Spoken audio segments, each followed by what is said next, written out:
India's Prime Minister is in China for the first time in 7 years to attend a regional economic and security forum. Prime Minister Narendra Modi shaking hands with India's biggest regional rival, China. It is the right choice for both sides to be friends and have the dragon and the elephant dance together. India, like China, is increasingly at odds with the Trump administration. The world's two most populous nations have been working to rebuild ties damaged by a deadly border clash. Modi's visit to China predates the recent downturn in Indo-US relations. India was finally forced to reiterate the One China policy, and Taiwan is part of China.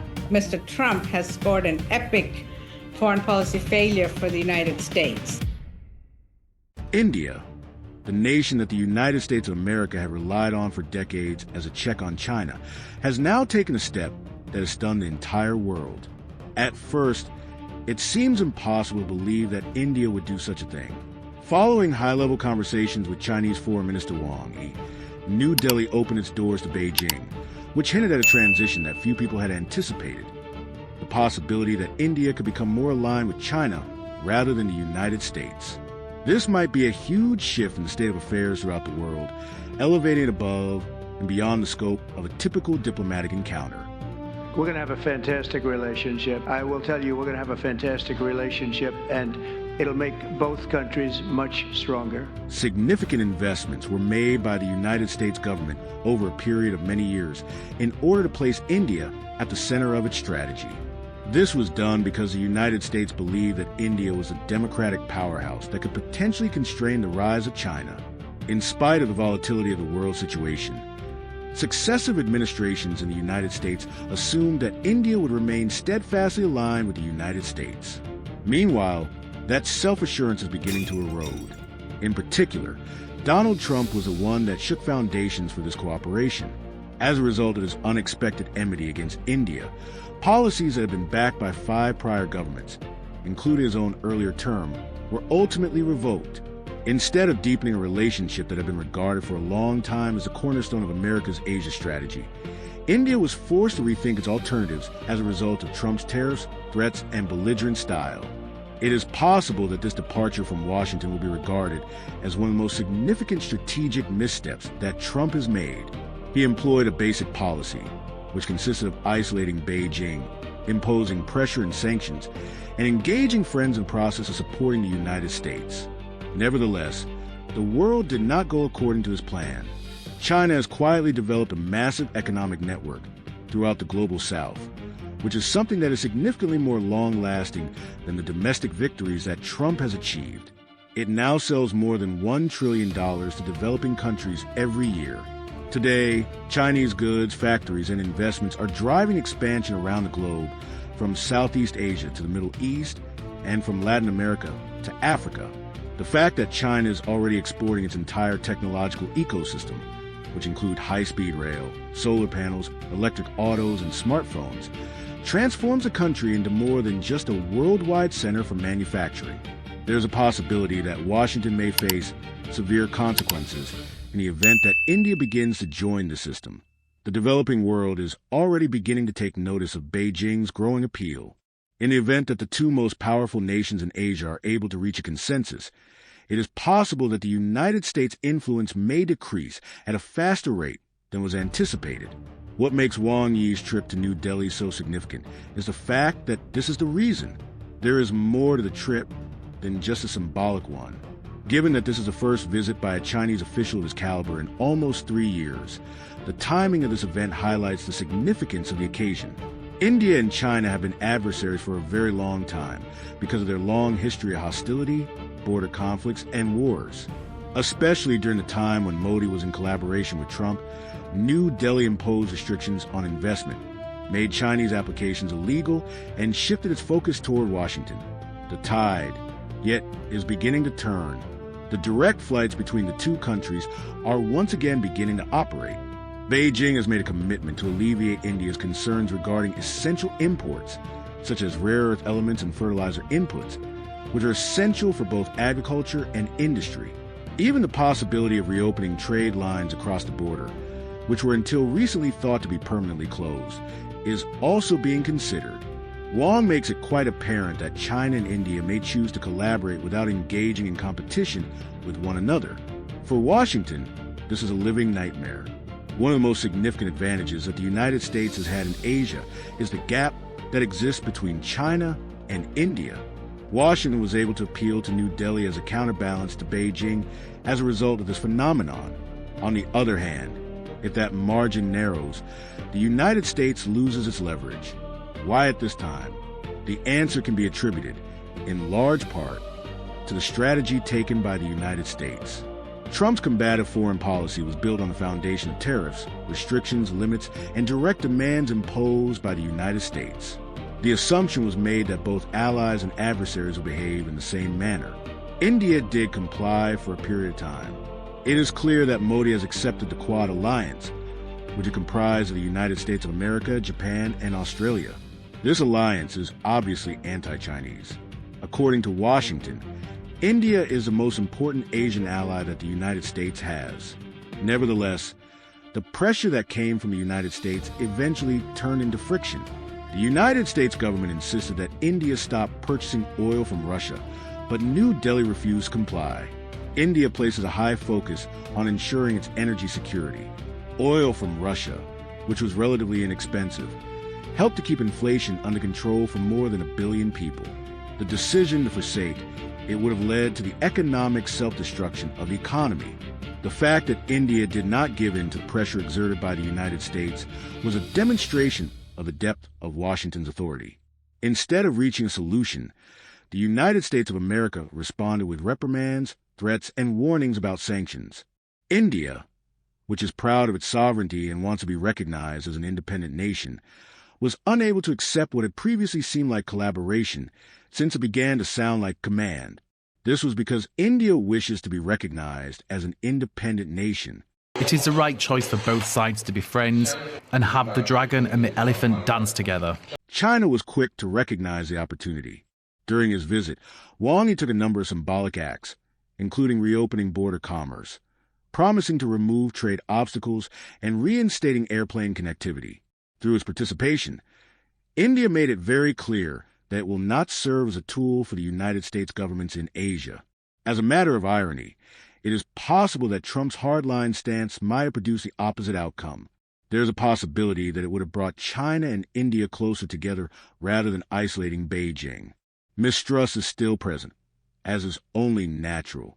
The Himalayas are the site of strong geopolitical competition, as well as boundary disputes that have not been resolved. The message, on the other hand, is very clear. India does not want to remain a subordinate ally. Rather, it wants to carve its own path. A collaboration between India and China, even if it were only partial, would have extremely negative consequences. Imagine the BRICS nations. Over the course of many years, the severe competition that existed between the two Asian members of the bloc prevented it from developing into a viable alternative to the G7, which was led by the West. On the other hand, if China and India were put aside even a percentage of their conflicts, the situation would undergo a dramatic transformation. BRICS has the potential to rapidly become a formidable competitor to the hegemonic position held by the United States of America. South Africa is contributing minerals, Brazil is providing food, India and China are working together, and Russia is contributing energy. On an annual basis, India and China trade more than $135 billion. Despite the fact that tensions continue to exist between them. Imagine the magnitude of the situation if long-term agreements over technology and energy are established, if infrastructure projects are made headway, or if commercial routes across the border are reopened. There is a potential for even a modest amount of collaboration to bring about a significant shift in geopolitics. Consequently, the appearance of Wang in New Delhi is of great significance for this reason. The issue at hand is not simply one of reducing tensions along the border. Rather, it is a test to determine whether or not India is willing to adopt a foreign policy that is less dependent on Washington and more in accordance with its own strategic goals. The authoritarian policies that Trump has implemented are largely to blame for the situation.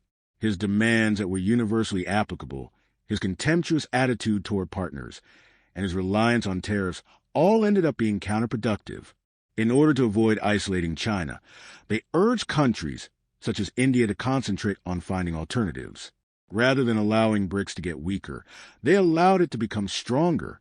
The wider picture is even more fascinating to consider. At the same time that Washington was focused with penalizing competitors, Beijing was covertly reorienting its economy toward the global south. At the present time, China's annual exports to developing countries amount to more than $1.6 trillion, which is greater than some of the value of its exports to the United States of America and Europe combined. Over the course of several decades, Western analysts contended that the success of Beijing could be attributed to the consumers of the United States and Europe.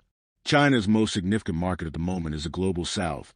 Despite the fact that the situation is altered, it was Washington's own policies that were partially responsible for bringing about this transition.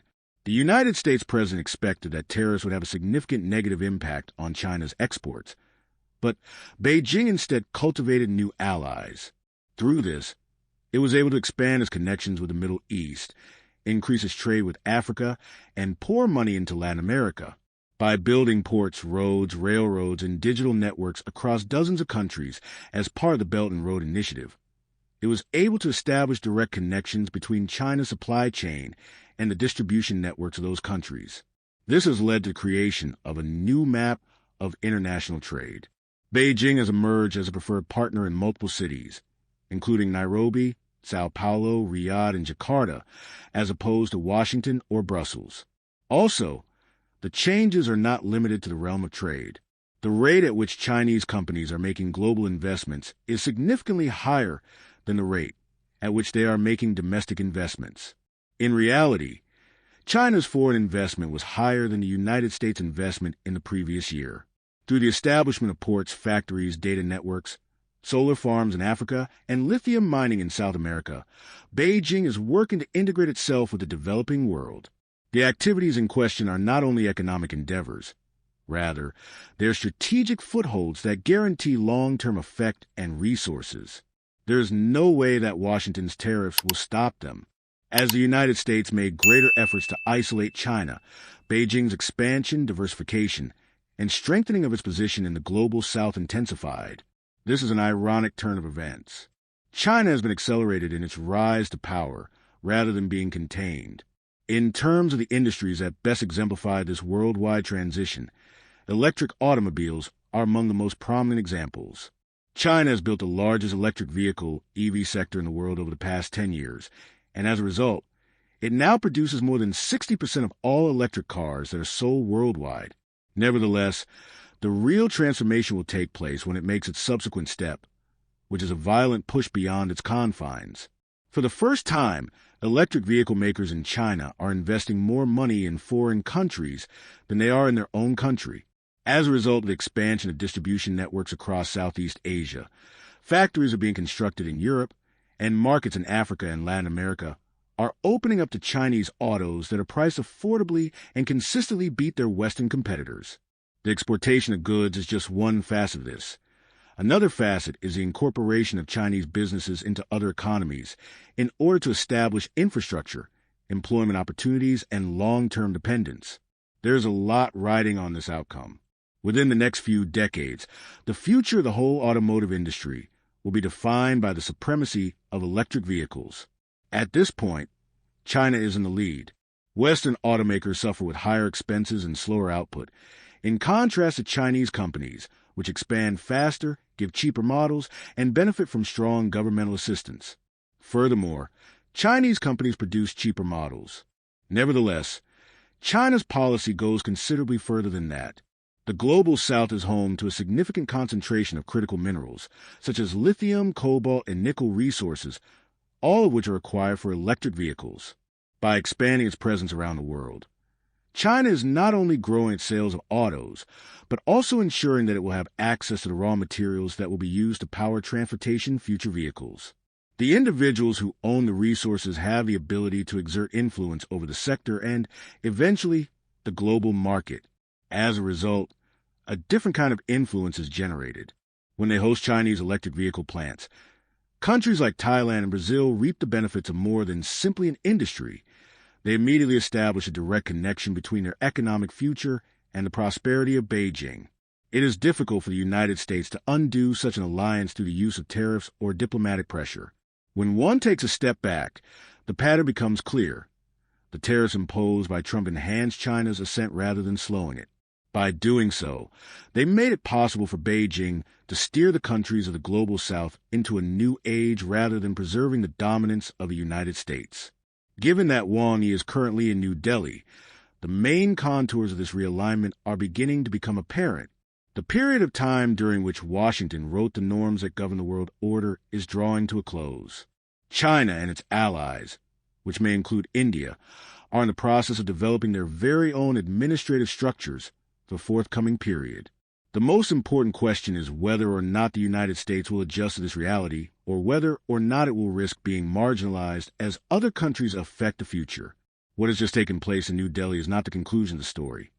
Rather, it is the beginning of a new chapter that may one day be remembered as a defining moment in the equilibrium of power in Asia and probably the entire globe.